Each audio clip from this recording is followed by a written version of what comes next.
Ipapakita ko sa inyo ang isa sa pinaka-popular na icon sa buong mundo. Ito ay ang Facebook. Pero alam nyo ba kung bakit kulay blue ang kulay ng Facebook? Alamin natin. Ang Facebook ang pinakamalaki at pinakasikat na social networking site sa buong mundo. Ito ay tinatag ni Mark Zuckerberg kasama ang kanyang tatlong kaibigan sa Harvard University.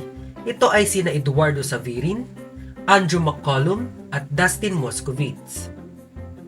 Ito ay may tinatayang 2.7 billion active users as of 2020 at isa ang Pilipinas sa pinakamaraming users nito kaya tinawag tayong social media capital of the world.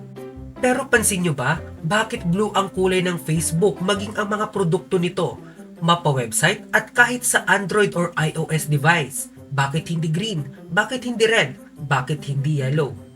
Ito ay sa kadahilan ng si Mark Zuckerberg, isa sa mga founder ng Facebook ay may sakit na tinatawag na deuteranopia o mas alam natin sa tawag na green and red color blindness.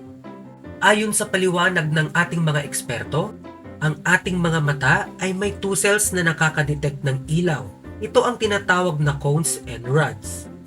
Ang rods ay nakakadetect lamang ng liwanag at dilim at ang cones ay nakakadetect ng mga kulay. Ito ay ang red, green at blue.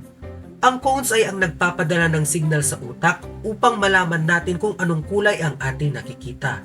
Sa kaso ni Mark Zuckerberg, hindi gumagana ng maayos ang red and green cones niya, kaya hindi niya ma-recognize ang dalawang kulay na ito. Kaya noong panahon, ginagawa pa lamang ang Facebook, kulay asul na ang napiling gamitin ng mga ito dahil tanging blue lamang ang malinaw sa kanyang mga mata. Inyong nasaksihan ang kwentong may butil ng kaalaman. Patuloy na subaybayan ang susunod na mga kwentong mapupulutan pa natin ng mga aral. Ako po si Brian narito at ito ang Inside Job Trivia.